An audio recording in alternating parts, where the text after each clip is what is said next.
Woke and Ready TV. Like this video, subscribe to this channel. I think this the last time I'm gonna speak on, the mob tie situation with Takeoff. I know I said that in one last video, but I want to just give a whole perception from my point of view from what happened. Now, if the paperwork that Jay Prince presented on $1 million worth of game, if that's official paperwork, then it's safe to say that Migo Bands made a statement, and then the street side of things, the streets would say he snitched. You know what I mean? Yeah, he stated that he seen the dude Little Cam and the other shooter DJ Pat with guns earlier, and he felt threatened. That's why he punched, I believe, Little Cam, because he seen he pulling out a gun or something like that. Now, I don't think he should have made a statement. I believe he should have had his lawyer on deck, and I believe, that's just my opinion. And but I want to say I'm not mad at him for his reaction, because he reacted if he thought he saw something. Because let's just say he was right. Let's say those guys were planning on doing something to Quavo after Quavo said what he said. Like, let me get out of here before I hurt something. You don't know how them guys was going to take it. And mind you, Little Cam is the same dude all on his Twitter accounts. He said a lot of negative things about Quavo in the past. Like, if y'all listen to Quavo, this, then, the third, don't let me catch y'all listen to Quavo. Quavo is a sucker. So it sounded like he already didn't like Quavo. And he had access to be around Quavo because he rolled with the mob ties. So he never liked this dude. And maybe these guys felt that. My opinion, he should have never been around them guys. Jay Prince, mob ties, y'all failed. Y'all failed to protect a A1 celebrity. Y'all should have never had these guys.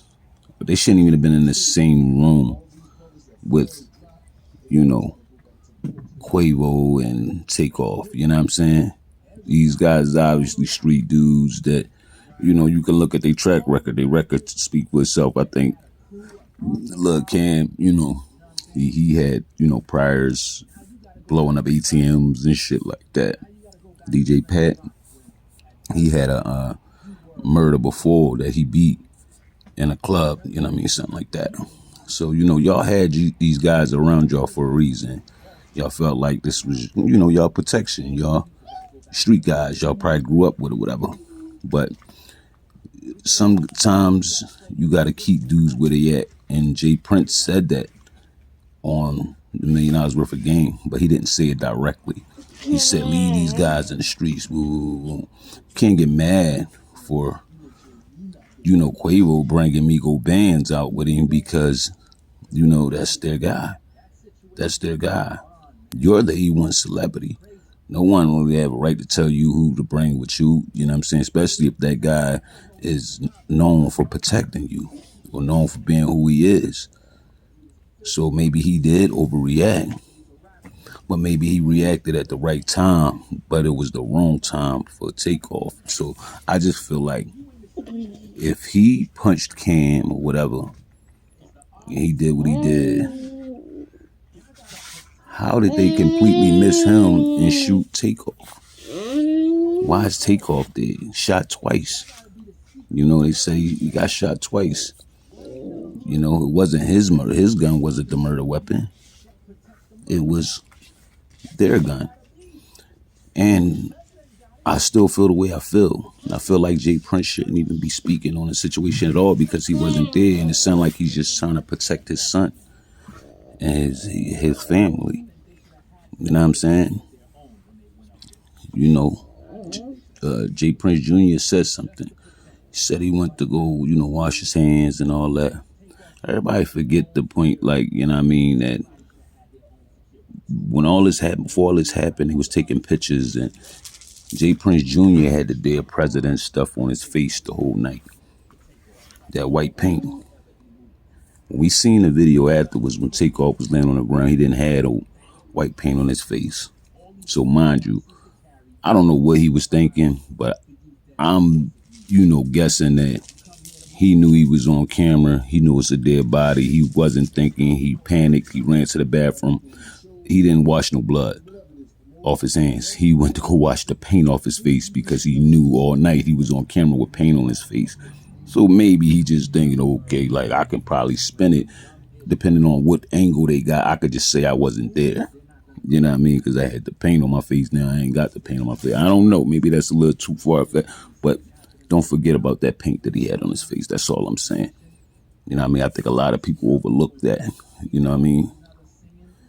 But I don't know, man. I don't want to say that this was a, Illuminati shit. I don't know. I don't know. Say this was a hit, but the whole situation just don't seem right. And it don't sit right with me because it's like how did Takeoff end up being killed?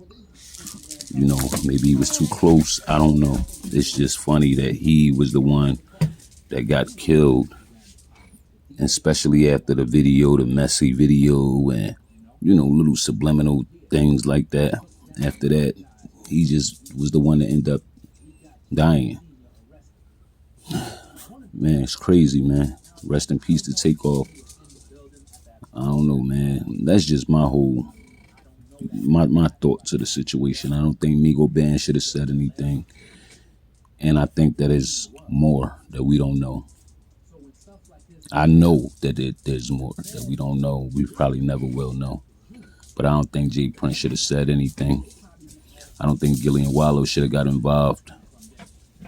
And my prayers go out to Takeoff and his family. That's all I wanted to say, man. Maybe I have more to say in the future. You know what I mean? But right now, that's what I had to say, man. It's Woke and Ready TV. Like this video, subscribe to this channel.